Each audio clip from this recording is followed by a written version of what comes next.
Hey everyone, and welcome back to the 1211 podcast, where we believe there's power in your story and healing when you start to share it. I'm Jennifer. And I'm Tabitha. We're so glad you're here today. This episode is one that we know will speak to so many hearts. We're sitting down with our friend, Shelley Halloway. And y'all, her story is a testament to what it looks like to keep showing up. Keep trusting God and keep holding on, even when nothing around you seems to change. Yeah, Shelley has walked through deep loss, deep pain, and what I would call a long season of tension and unanswered prayers. But she's still showing up with faith, with honesty, and with a deep belief that God is working even in the not yet. So, Shelley, thank you for being here with us today. Before we unpack your story, we want to give our listeners the chance to get to know a few fun facts about you.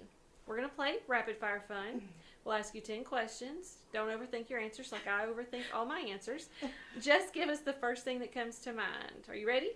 Yeah. Everybody says this is Could like get the thing dangerous. that they're most nervous about, which I think is, we thought this would be fun, and everyone dreads this part. But here we go. We like doing this. Okay. Morning person or night owl? Neither. Thank you. I love naps though. Ooh, I'm a napper. That is what I said on someone's podcast. I'm like, what if you want to say neither? So see there, I knew like there's a I connection. said that Sister. wasn't an option, but apparently it's an option. Yeah, neither's an option. There you go. I'm going with neither Yeah. too. I want as much sleep as I can get. If you had to eat one meal for the rest of your life, what would it be? Ooh, my mom's roast and potatoes and carrots and green beans. Oh, that sounds good. Yeah. Mm-hmm. What is your go-to coffee order? Campfire at Walnut Hill. Oh, so good. Hot 16 ounce. Yeah, yes, Go yes, down so, to the side. so Yeah. yummy. There's several of our listeners who have given Walnut Hill Yeah. a shout out. Mhm. So yeah, I said recently though, a few weeks ago, I think I had campfire like 3 or 4 times in 1 week, and I started thinking I perhaps had a problem. Yeah. So it's like time to back off the campfire. Yeah. But it was When so you get good. down to that marshmallow and you eat it and you know how much sugar that you're intaking, you're like, I should probably have not ordered this. It is so yummy. Yeah. So yummy. Favorite way to relax after a long day? Go outside on my porch with Scott and just kind of talk about the day. You love your porch. I love my Yeah, porch. your happy place. Yeah. So if you could travel anywhere in the world tomorrow, where would you go? Scotland. You've been thinking about that. That must be on your bucket list. What's a worship song that's been on repeat for you lately? I have 2. So Send Me by Bethel Music or Proof by Seth Edison. I don't think I've heard Proof. Well, I'll you have to need listen. to. Send Me is one of my favorite Yeah. songs. Proof is basically just kind of explaining like you don't even have to believe in God. Like I'm proof that He's real. Is pretty much what it is. Like good. it's good. Yeah, those are good. Describe yourself in 3 words. Oh Lord. A lot. Bold and determined. Those are good ones, for Yeah. sure. Yeah. If you could have dinner with any biblical figure besides Jesus, who would it be? I think Moses. Why? He never felt like that he was adequate enough, and I kind of feel like I'm kind of like even in like just simple things of like praying out loud or like facilitating a life group, I'm like I'm pretty sure there's more people out there that are better than me, but God knew the whole time that He was going to use him for a special purpose, and finally, I think Moses, surrendered to that. But just to go through kind of like, just to talk with him just about what was going through his mind, like to have God in front of you, like telling you, no, it's you. Yes. It's not, you can ask your brother for help all day long, but it's you. Just this morning, I was talking to someone about Moses, and someone who was kind of struggling with a place that she finds herself, and she knows God's calling her to this space, but she said, I keep telling him, why me? Like, I'm sure there's somebody else you could ask to do this. And I was like, a Moses moment, huh? Yeah. And I think we all kind of Yeah. have those moments. But Moses, to me, the story of Moses also is such a good reminder that he doesn't call those who are able, Yeah. right? He enables those who are called, and like Yeah. Moses' life shows that. Mhm. So he did feel inadequate, and he Mhm. was inadequate, and we all are for Yeah. whatever God's calling us to do. Yeah. But he's the one that gives us the power to do it, and that's a good Even reminder. the small things, like, because I feel like when we tell God or even anybody kind of no, it's always like the one thing that kind of makes you look at him like, okay, like his thing was, oh, I don't speak well. Right. Right. Like, what? Right. That's what you use to Yeah. tell me no? Right, exactly. Yeah. Yeah. You know, when God, like, when we give him our excuses, he's just like, oh yeah. Yeah. Yeah. Right. Yeah. So, what is a small thing in your life that brings you big joy? Bible journaling. Yeah, I admire you guys that love Bible journaling so much, and you do a beautiful job. of It is very Mother. beautiful. I Yeah. love it. Like the first couple hours of my morning, I just absolutely love it. Like just, I think it also helps me to learn the Bible Sure. because I am writing down in my words what it means to me. And then just kind of going back, like last year I went back and kind of looked at, like where I started and where I'm at now. And so it's just a way that God uses me. And now Bella's doing it, it's just kind of like, it just sets the tone for my day. That's great. Yeah, That's yeah. good. What is one thing most people don't know about you?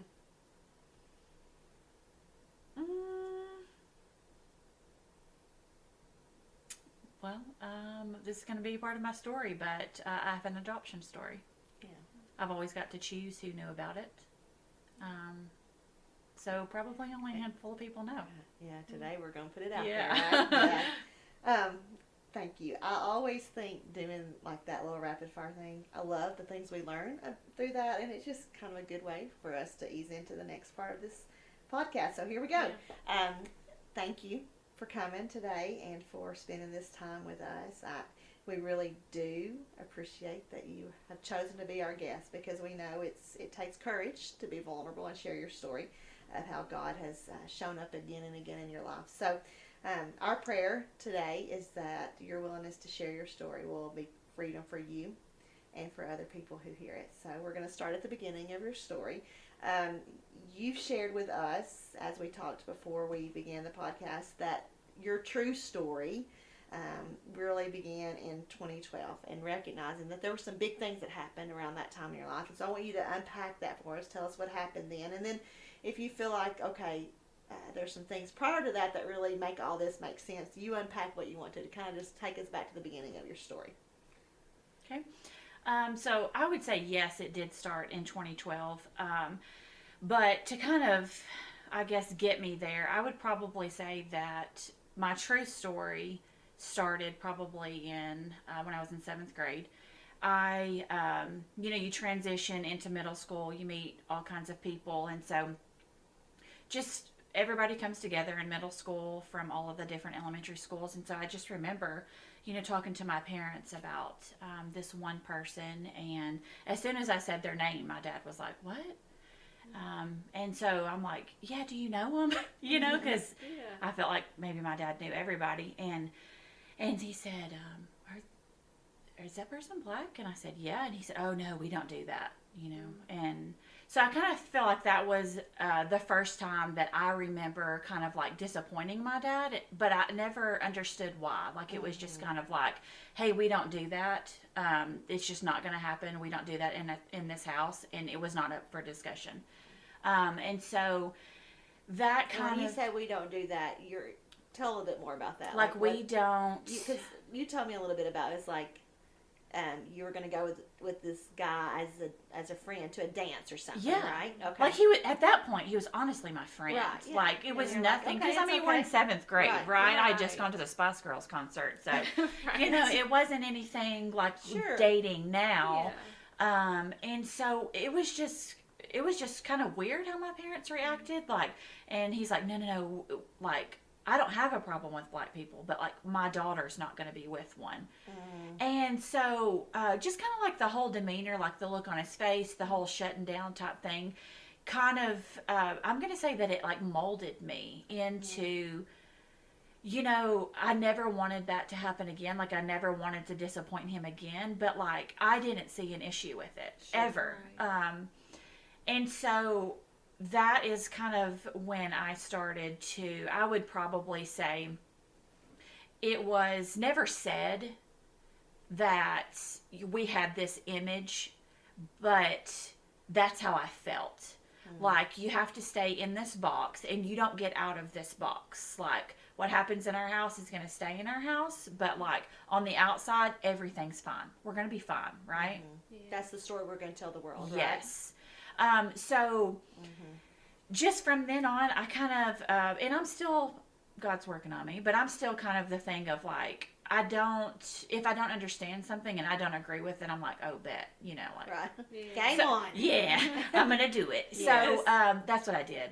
And hindsight, looking back, I actually don't know if I was just like strictly attracted to, black people, or if it was just, they told me I couldn't. So I was like, I'm going to. Well, and I think what you kind of alluded to here is, it wasn't just that they told you couldn't, but there wasn't a good explanation for why you couldn't, right? Yes. And I think as parents, we have to be careful about making sure that that we don't put that out there in front of our kids of like, just kind of like, we're going to do this, we're not going to do this, and there's no really good explanation for that, because we all kind of have that tendency, the rebellious tendency to go like, okay, well, if there's no good reason why I can't, then yeah, I'm going to, right? Yeah, it's not a safety issue. Like, it's not going to yeah. harm me in any way. So that was hard. And I would probably say that rebellious side, like, stayed with me.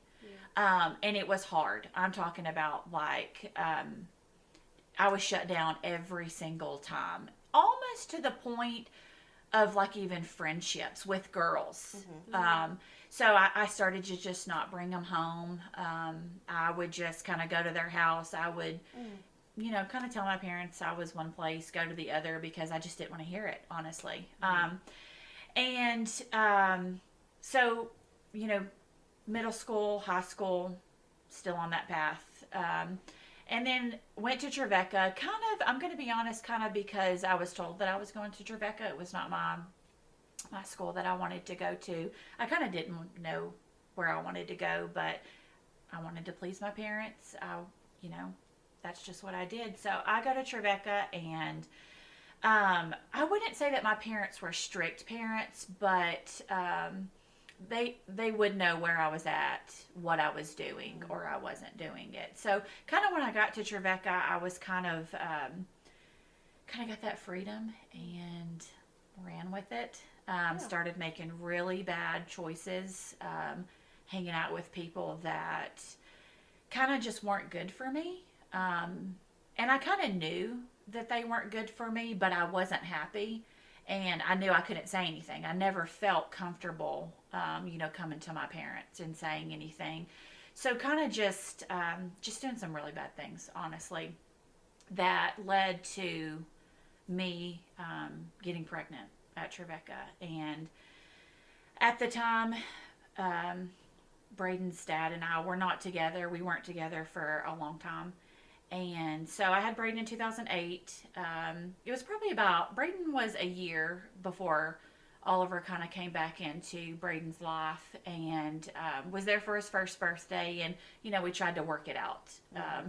Never should have done that. It was okay to be Braden's parents. But again, that thing of, it was my way of fixing it. Like, my dad was already disappointed, Image, right? Yes. And, it was my way of fixing it. Like, oh, if we're a family, it'll be okay, right? Because we get back in that box. Yes. That was the way, if we're a family, like, it washes everything away. And so, it just wasn't good from the start. Then came along Sweet Bella. And at that point, I think I felt stuck. And the chaos continued and kind of got worse as far as like just treatment and just kind of the things that I allowed to go on. And it was a slow process, but it was a process of like, I had a job that I really liked that went away. I, started to just be a stay-at-home mom, but then I was moved to McMinnville, and then I was isolated.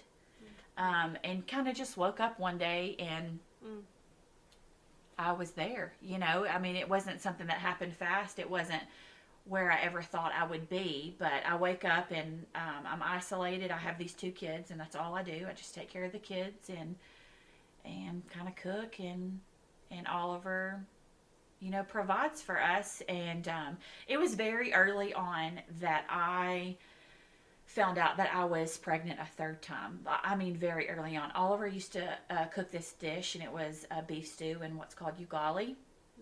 And it was a lot of cilantro. And so I walked into the house and, lost it. And I was like, oh, goodness. So very early found out I was pregnant the 3rd time. And so kind of in panic mode at that point, because it was really, really bad between us, and nobody knew. Back to the image thing, like what happens in your house stays in your house. So nobody knew but my one friend. So I go and I found out that I'm pregnant, and I would probably say barely 4 weeks. I think I was 4 weeks and 3 days when I went to the doctor. And so I told him, and it just wasn't good. He comes home the next day, he puts money down, on the counter, and he says, I will not have another kid with you. It's not going to happen. So you need to get rid of it.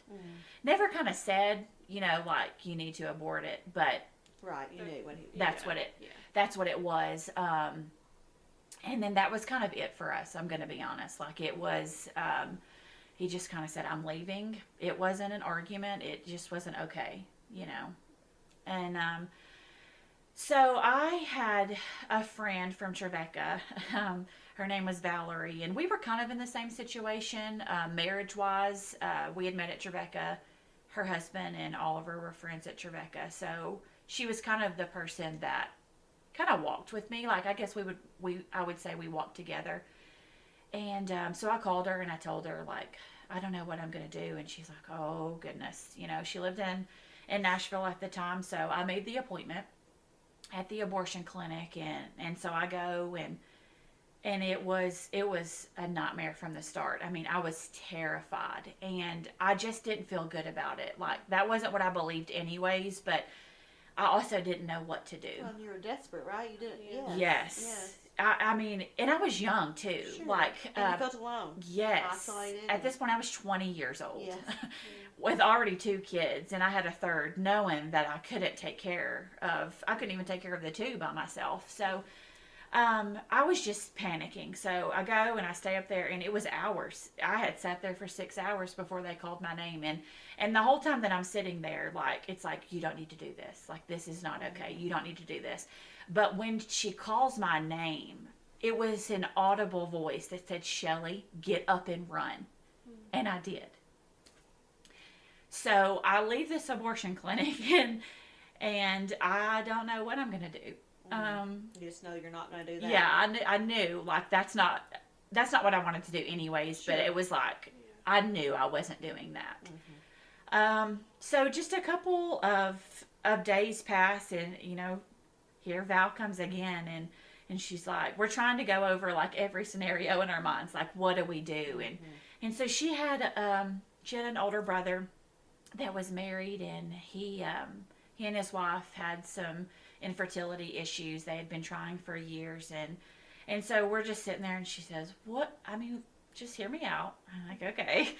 She's like, what do you think about giving your baby to Zach? I'm like, okay, that's weird. We're not going to do that. But I couldn't stop thinking about it. I completely shut her down, but I couldn't stop thinking about it. So, it probably wasn't even a week that went by. I said, okay, I don't have another option. We're going to have to just see what he says. So we call him, and in those days it was Skype, right? Yes. No FaceTime here. So we Skyped him, and pre-Zoom days. Yeah, and we knew each other, right. So it was just kind of hey, I think they were just kind of we were, what's up, and I just blurted out I think I want you to take my baby, and that's how silent it was. They're like, oh, okay, which one, Yeah. And so, then I explained, it was just a very uncomfortable situation, sure. Even bringing that up. And so he's like, Shelley, you got to pray about this, and I'm like, well, I understand that. And so, a couple of weeks go by, and we Skype again, and he starts out the conversation, and he says, I want to tell you a story. and he said, I've been having this dream, and I'm sitting in a rocking chair, and I'm rocking this baby, and she has the most beautiful brown curly hair, and I'm calling her Lydia, and we'll take your baby. And at this point, you didn't know if you're having a little girl or No, I didn't. It was, I think it was probably almost 3 more weeks before I realized, that I was having a girl. And it was just, still to this day when I tell that story, I get cold chills, because that's kind of the first time that I felt like that maybe I had a plan, like God had a plan for me. Like I'd always heard, like God had shown people their purpose or whatever. But like at that point I knew like this was Lydia's plan. She was mine. And Lydia will always be mine. But Lydia was made for more. And Zach and Julie were her more. And Zach and Julie was my more. Sure. Just to know that these 2 beautiful people, she couldn't have gone to anywhere better. So that time was just kind of honestly, like, it was so chaotic, because it was kind of like the adoption happened and Oliver had officially left, and not just me, but the children as well. Like when I say left, like there was no contact. And then my dad passed unexpectedly. So kind of like in 3 years, it was just an unraveling of sorts. Yeah. I don't even, like, still to this day when I think about it, I don't know how to explain that time. And it was so chaotic that, like, sometimes I honestly even feel like that I have blocked it out so much that I probably haven't even grieved that time properly. And I'd like to say that that's where the chaos ended. But I don't actually even think my chaos has ever ended from that time, and for a long time, going forward, for the next 5 years after my dad passed in 2014, he passed in December, when the kids went back to school, Braden and Bella that I have now, when they went back to school, we started having issues with Braden that were just not normal. I mean, they were not he won't sit in his chair, he won't do his work. They were bad, like just bullying and like physically kind of at this point abusive to people, like just meanness, but also like aggression of like just destroying things in like the classroom. So kind of started with that, and then went into middle school, and I would probably say the next 5 years, I allowed the devil to speak into me more than anybody and tell me, like, this is what happens when you give up a child. Like, you're being punished because, like, you've already failed one. You're failing him too. Like, there's nothing that you can do right. Like, just give up, and I think that was the hardest part. And I don't think that anyone prepares you. You can read every book about parenthood, but I don't think anybody prepares you for what a broken and dark time that you can get in. And isolating. And that's how that is. Like, I'm not saying that there weren't beautiful times, because there were. Sure. But the darkness definitely overtook the beauty of being Braden and Bella's mom. Life really is full of twists and turns. Moments where we find ourselves asking, how did we get here? And wondering how you'll ever move forward. What were some of those moments that left you wondering, what now? And how did you get... How did I get here? Yeah. Yeah. You've unpacked a few of those, but I know there's more to that. Oh, I think it was, I knew that something was wrong. more was wrong with Braden than just kind of like the normal thing. And so when I would reach out, for help with doctors or anything, that's literally what kind of mode I was in. Like, okay, this didn't work, so like, what now? Like, what can I do? And again, I became the fixer. Like, okay, so I have to stay in this box, and like, I can't let anybody know, right? And like, I would reach out to, I would probably say at this point only 2 people knew kind of what really was going on. I would reach out to my family, and like, if you're not living in someone's house seeing this, like, especially like a grandmother or an aunt, like, you only want to see the good in people. And so it was kind of a thing where, like, when I would reach out to like the system, because it wasn't even just like a diagnosis that we needed. I mean, this was like, we were in court, we were on county probation, we were on state probation. There were charges filed. I mean, it was not a normal process. And so every time you would reach out, I go back to that label. Like, people would look at us, and then they would come into our home, and then they would be like, there's nothing wrong here. Like, this is just a kid being defiant, and we wouldn't get any help. He didn't have substance abuse at that point. He didn't have alcohol abuse. So it was like, that was literally my motto. Like, what now?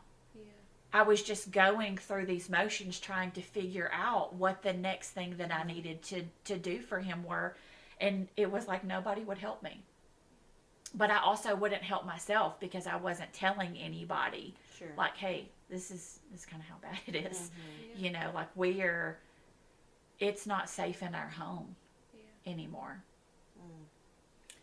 So I think that one of the things that I think that's really powerful with your story is this idea of, I think a lot of people can identify with just these multiple layers of heartbreak. And you've kind of talked about this, right? Like, feeling like you disappointed your dad. Then you find yourself in a relationship that you feel is not healthy, not happy, not healthy. And at that point, you've got 2 children that you brought into this. And then you have potential bringing a 3rd child and have to make a decision about what's best and what you can and can't do. Like, can I really provide for this child, and choosing, and then, losing a parent, and then kind of losing, I think, these ideas that we have about what, for our children, what that's going to look like, and seeing that kind of spiral to a place of like, this isn't what I want for my child, that we're going down a different path.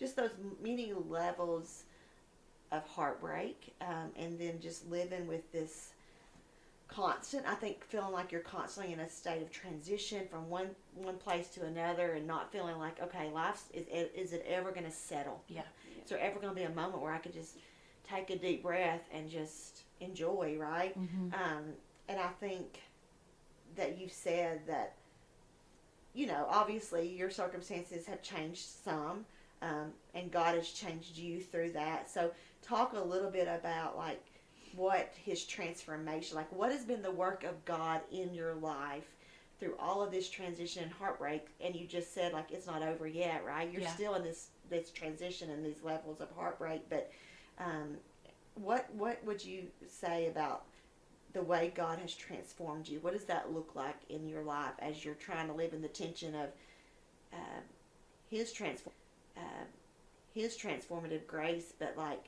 your reality isn't necessarily changing, right? Your circumstances aren't changing. I would say that the sentence that I go back to is, God has been faithful to me when I haven't to him. And it's in little things. So you talk about calm. Like, I feel like that Scott is my calm. He is, whenever we're in chaos, he's always there, whether it's for me, for Bella, for Braden, for Brittany, or Julie. Like, he's just that person that fixes it all. But I also think that I allowed him to be on that pedestal, and it became too much for him when he realized that even though he had all of these things that he's equipped with, because this is what he does, right? Like, he works with, mental health and inmates, and gets them jobs, and goes through these processes. But in saying that, God has always been faithful throughout this whole journey, like with Lydia, like literally handpicking her parents. And then there was a time when Oliver left, like I didn't have a job. I mean, nothing was in my name. I didn't even know if my name was on a bank account. That's just how Oppressive it was, yes. right? Controlling, yeah. Like I don't even know how I allowed myself to get there. But I just remember this time, you know, we had gas heat at our house in McMinnville, and I just remember this time there was, you know, it's the pink card that you get in the mail, and I had 7 days to pay this gas This was bill. after Oliver had left. Yes. Mm-hmm. And I mean, I had a job, but like, you know, when you start a job, like to get an actual full paycheck, it's like a month, y'all. Right. Yeah. You know, and I started in February, so like we're in winter, you know, and so I get the pink card, and it's like you have 7 days, and it wasn't anything serious. It was like $60, and I couldn't pay it. It was either I feed my kids or I pay this bill. And I just remember calling, and you know, the lady's like, I can't talk to you. I'm like, I don't need you to talk to me. I'm just down here and ain't gonna be paid. Right. I'm just letting you know, like, I don't know, is there help or anything? And so she's like, what's the name again? And so I spell it and I say it, and she says, what's the account number? So I say it, and she's like, honey, no. Like, if I'd had to guess, I'd probably say you're paid up for 3 months. And I'm like, no, ma'am. I'm looking at holding this. the pink card. Yes, I'm looking at it like it's the date on here. I know I haven't paid it. There's only one person that knows what I'm going through. Like, ma'am, I need you to, like, and she says the account number back. She says the name, and she tells me you have like $363 credit on there. And now that I look back, you know, I don't know how it happened. I'll never know how it happens. But I do know that God allows things to carry us through those seasons. Mm. And I don't know who carried me. It could have been God himself. I don't know, but I was carried through that.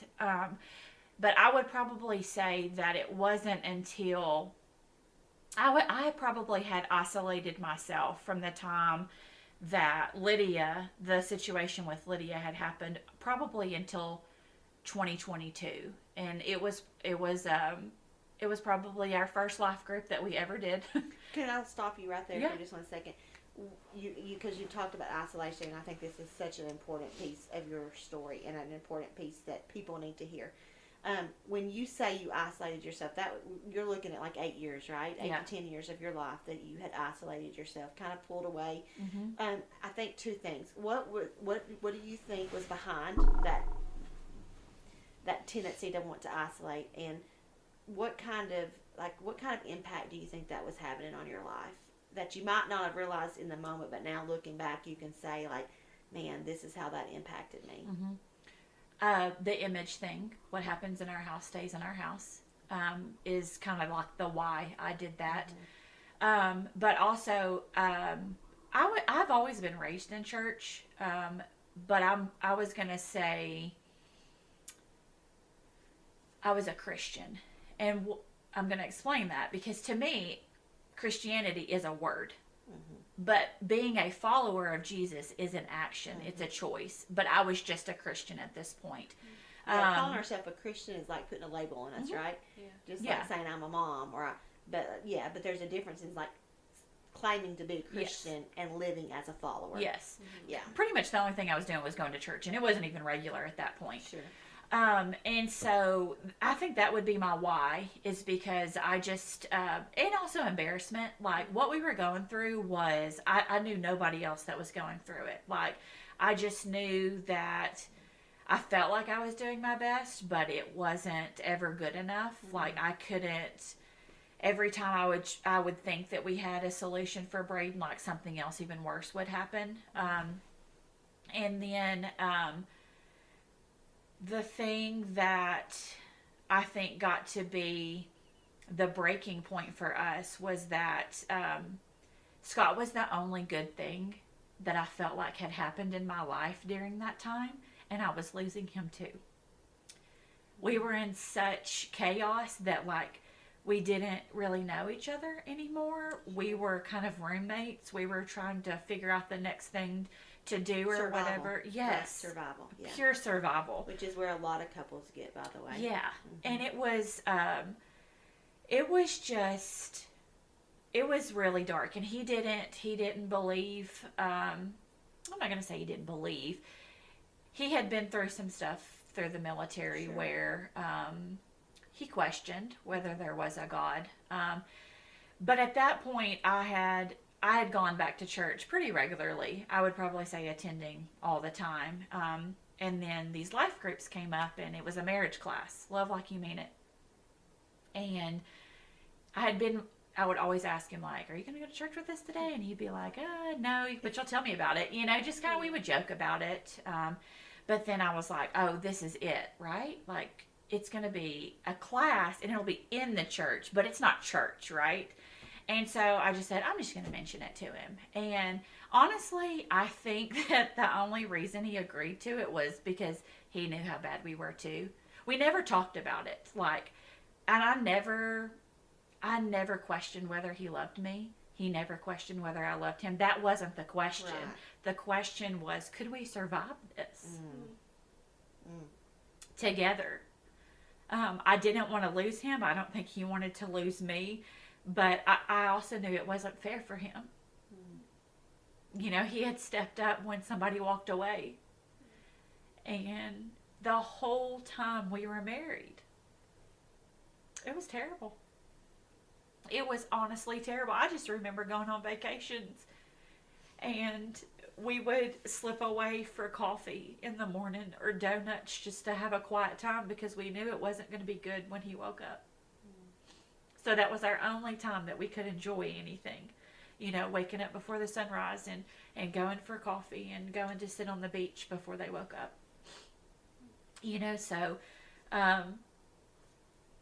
long story short, we go to this life group. And when I tell you that this was the moment that changed not only my life, but Scott's life. The way we loved each other. The way he speaks. The way we parent. Not only to the two in our home, but to his older girls. Just the difference in what it has done for us. And I went to this class like, he's about to see how great I am. I'm gonna blow his mind, right? And what we really took out of it was like, we didn't even have a firm foundation at all in our marriage, like just pure survival mode. That's all we were. There was no foundation. It was like we were on a sailboat, just drifting out to sea, just back and forth. So as you think about that being like a pivotal moment for you in your transformation process, like, is that when you think you kind of, that's something not just in you guys together, but like in your life, you started realizing there's a difference between calling myself a Christian and truly, truly following Jesus? I remember the moment when we were in that class, and it was the bicycle night where you show the vision of the bicycle, and they're both on this bicycle, this husband and wife, and it is about marriage too, but it's about our relationship with God. So it's a 2-person bicycle, and she's on the back and he's on the front. They're pedaling and everything's great, right? But then she's like, whoop, hold on a second, God, like, you're kind of steering the wrong way, let me help you. And she starts climbing up her husband's back to try to get in that seat, and it doesn't work, right? Like, it's just, it's not going to work, and so we watched that video, and the first thing that you said to us, Jennifer, was, this is how we go and live our lives. Like, we're looking for things to fill ourselves that only God can fill us to where we're satisfied. And that moment just clicked to me, like, here I am, just going around finding like the next thing, like, what can I do for Braden? Like, what can I love him through? And what can I do to fix it? And I couldn't. Wow. I was looking for, and I would even say my material things. I was just filling myself with any kind, even if it was temporary. I was filling myself with anything to feel even an inkling of happiness.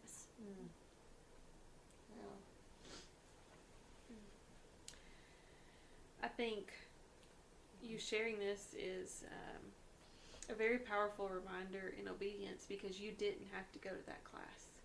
You could have just kept going on, kept doing whatever. Because, I mean, at that point, what was there, kind of thing. And in being obedient doesn't mean it's going to get easier. Sometimes it just means you're not walking through it alone. Mm-hmm. And y'all experience that transformation together. You've also shared how the struggles faced by you and your family have given you a passion for the issues around mental health and in our culture. Can you share a little bit about that? I have a little backstory. I met my husband now.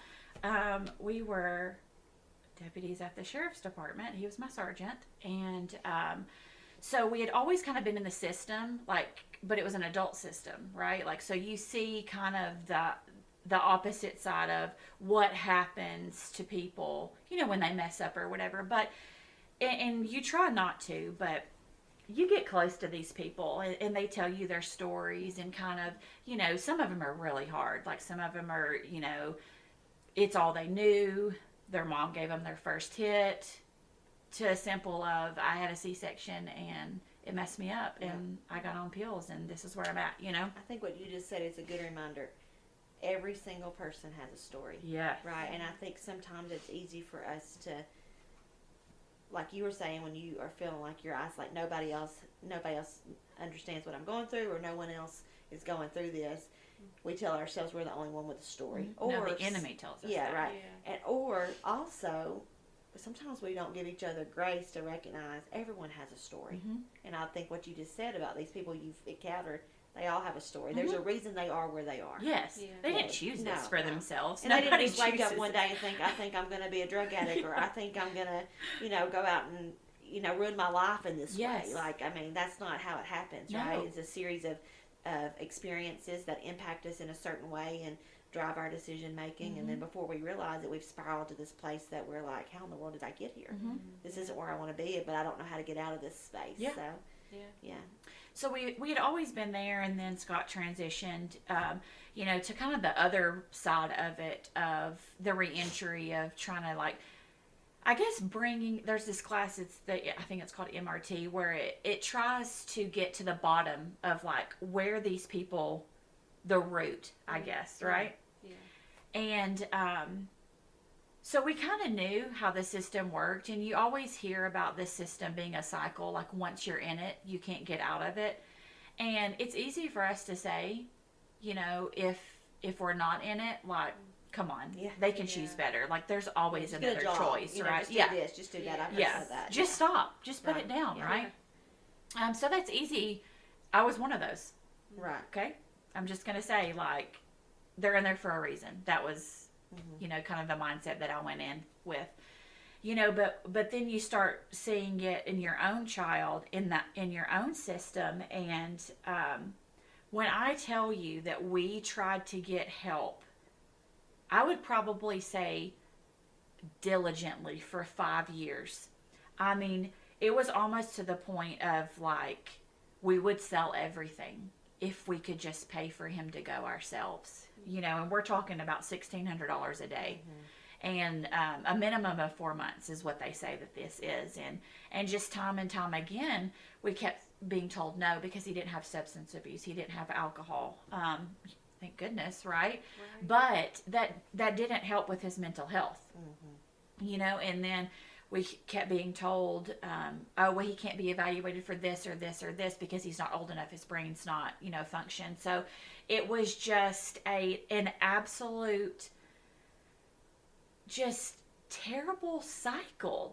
When they talk about the adult cycle, it starts as youth. Yeah. I don't think that these people developed this as adults. If we had to look at a statistic, I would probably say 75% started as youth, and there is nothing.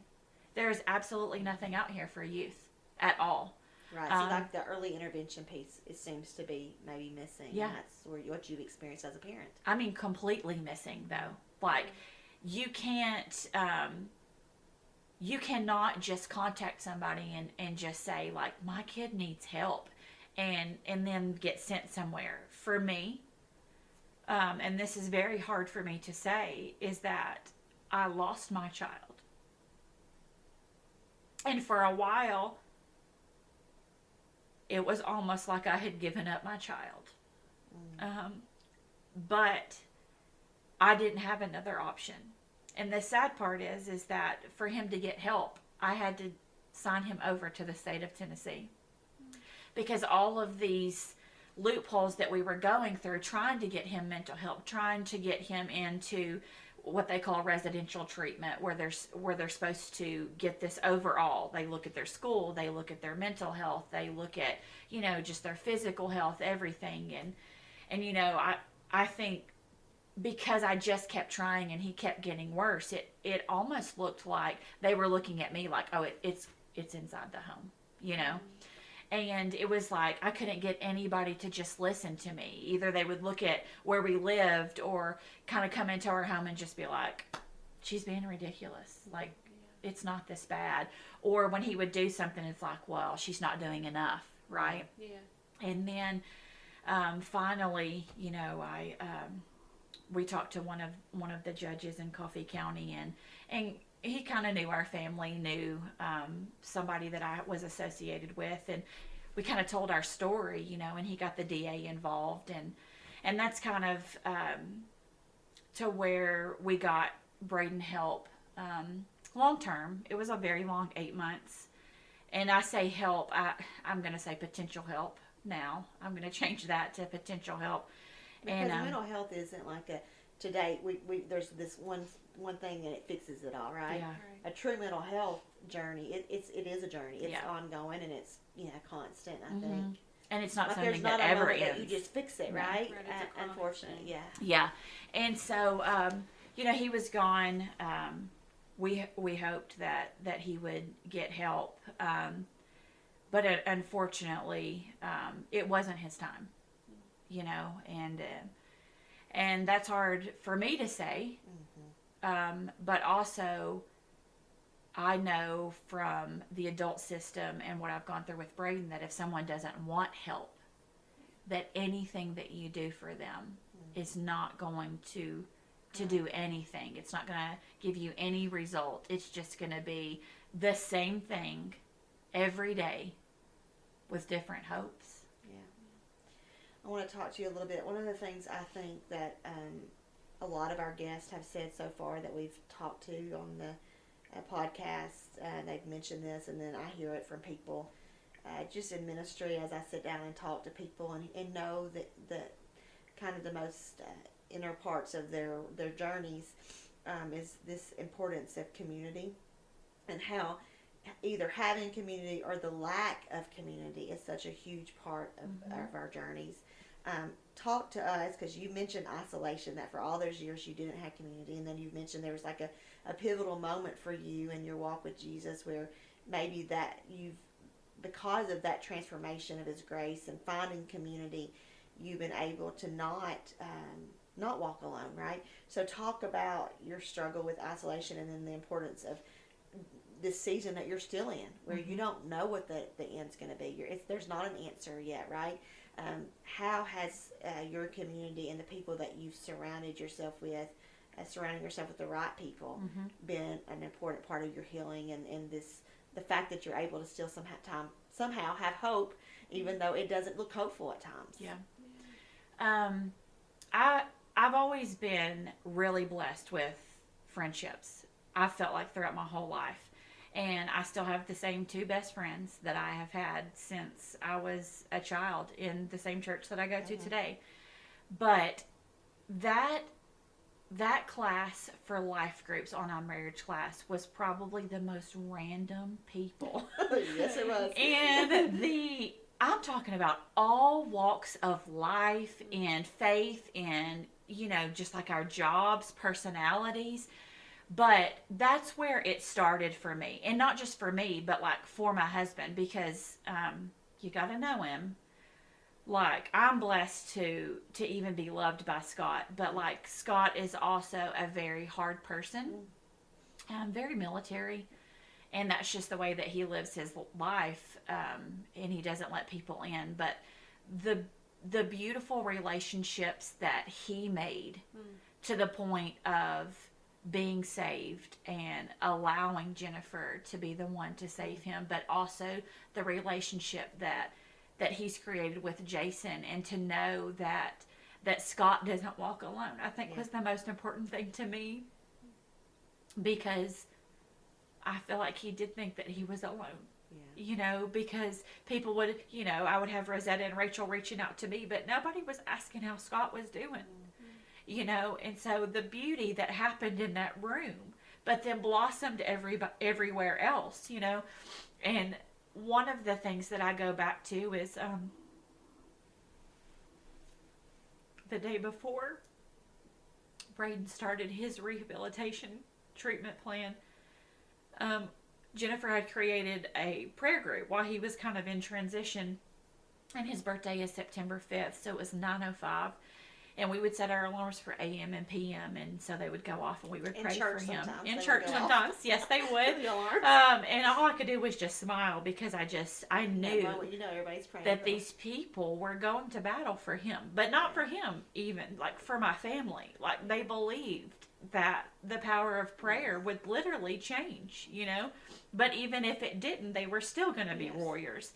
And so I just remember all of these people pouring into our house on a weekday at 9:05, like before that hit, the day before he started his treatment. And there was probably, I don't know, like 25 or 30 of us that gathered in his room and, you know, prayed for him.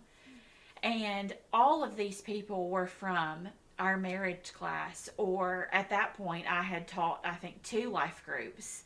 And all of these people, I mean, from ages, Carrington was what, 21, 22, yeah. And then, you know, you have, you know, Miss Shirley that's in her 70s. Yeah.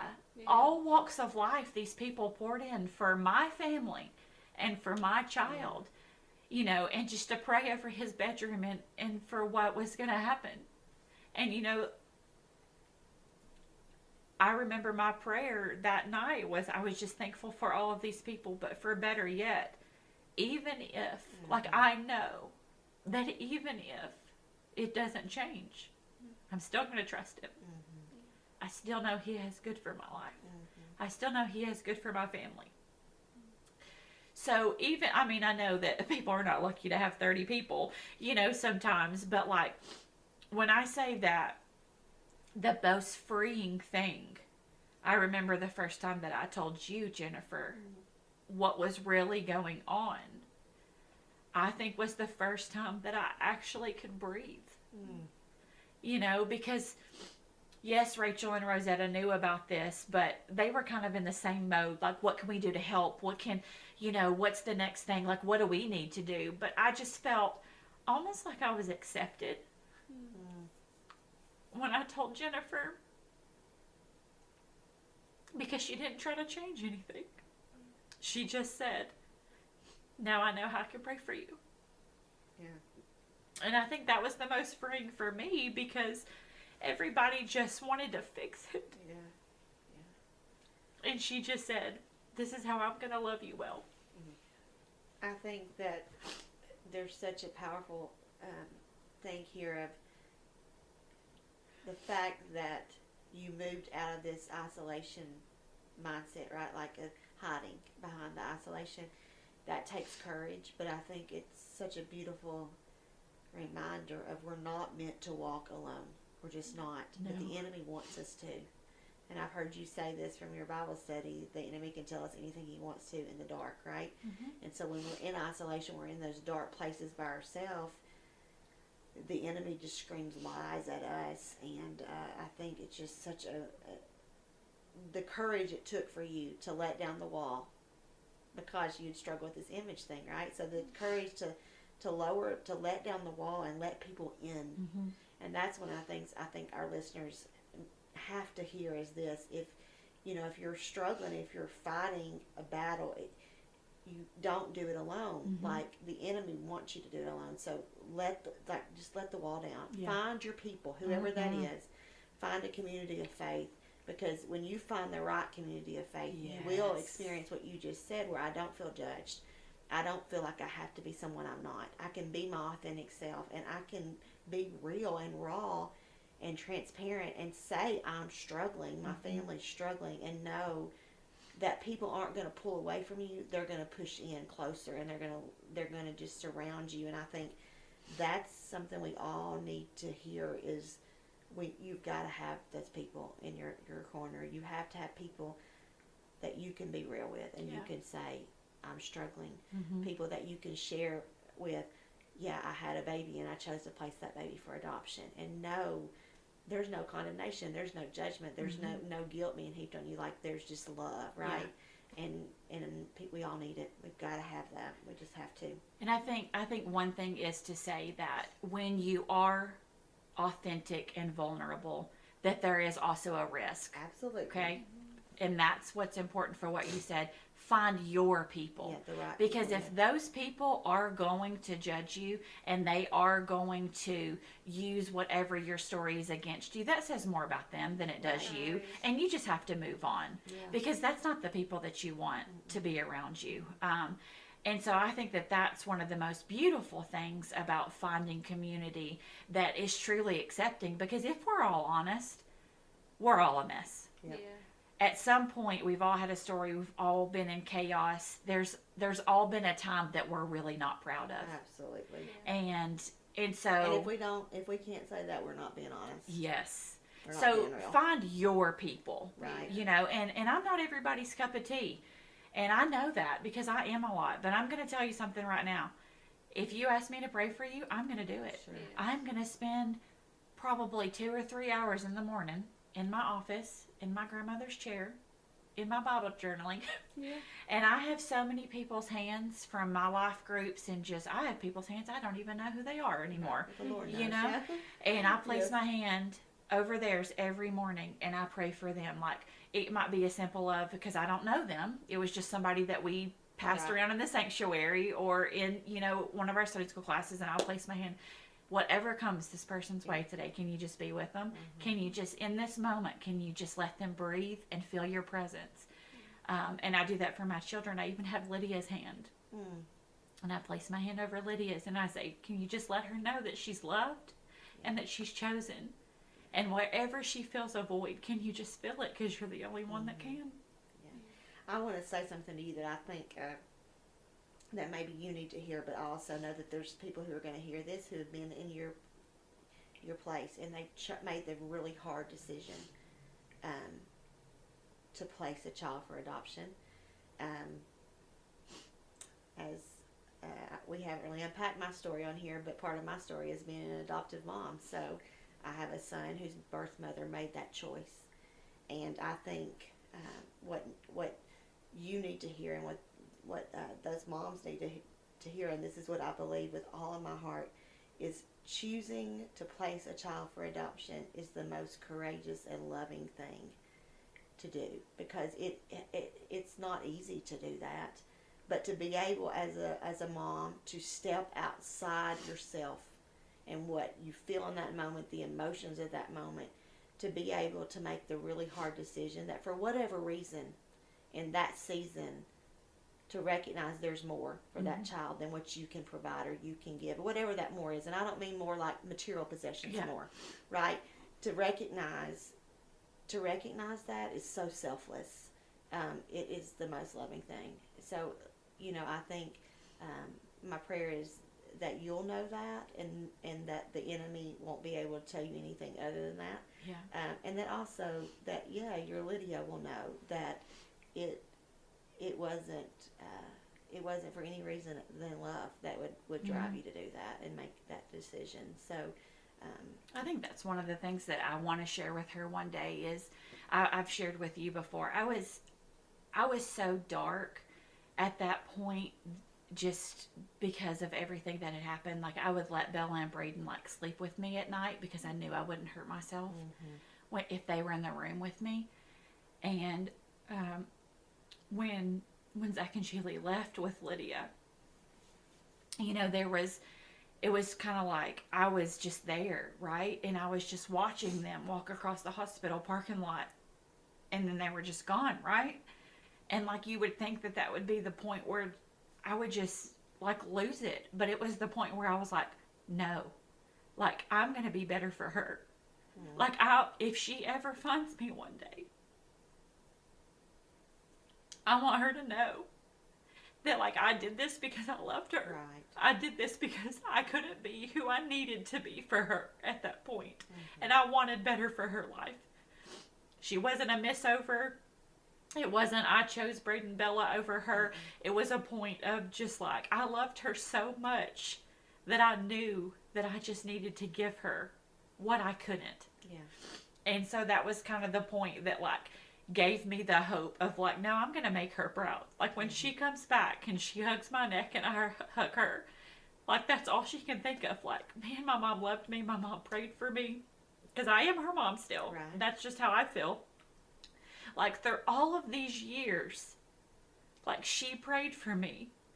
And she loved me so well that I got to be with Zach and Julie. Like, I got to have this life and this family that just, God, they're just so beautiful. Like, that's the only way that I know how to describe Zach and Julie.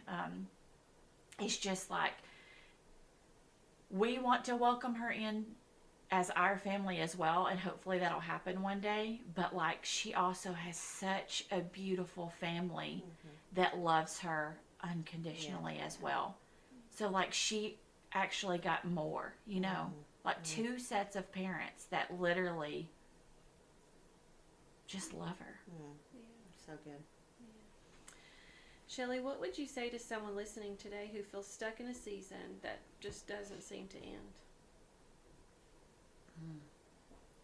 I would probably say that we can be a work in progress because of God. We're not ever going to be enough, but with Him, He's enough. And I can say, you know, pretty much everything hasn't changed in my life because I'm still in chaos, but I know what it's like to live before following Jesus and what it's like now, and there's no greater joy. Like, my life is in chaos. I have no idea what's going to happen even tomorrow. But I know, without a shadow of a doubt, that He wants good for me, as long as I'm obedient. You know, you've got friends, like you related to Moses earlier. They're going to lift your arms up for you when you're tired and weary, and they're going to fight with you and for you. And that's what I tell, that's what I tell my children. If there's anything that I could say, over and over to them, is like, I want you to always be willing to be a mat carrier. But also find people that'll carry that mat for you. Yes. Yeah, and I love that picture you alluded to, the story of Moses, where, he couldn't even hold his hands up. There's a battle going on, and as long as his arms are up, the battle, they're winning. When they fall, he can't. And then the people hold his arms up for him. And yeah, we all need people, because we need to be someone who holds up the other person's arms, and we need people that will hold our arms up. So Yeah. And thank you, ladies, for holding my arms up. Yeah. Oh, Shelley, thank you. Thank you for being a voice of hope, for reminding us that it's okay to be a work in progress, because we all are, and for showing us what it looks like to hold on to Jesus minute by minute. And sometimes second by second, right? Yeah. Yes. Yeah, and thank you to everyone listening. If today's episode spoke to you, share it with a friend, please. Send it to someone that you know who is in the middle of their own even if season. And don't forget, subscribe so you don't miss what's coming next. Speaking of what's coming next, we'll be sitting down for a powerful conversation with a young couple who learned firsthand the importance of having a strong community to carry them through seasons where they couldn't even find the words to pray. They learned what it means to face disappointment after disappointment and still keep believing in God for the miracle. They will share about their journey with infertility and the hope they found in knowing they weren't alone even in the moments that felt hopeless. Until next time, keep telling your story, friends. It matters more than you know. Your story may just be the word of hope that someone who is ready to give up needs to hear today. Blessings, friends.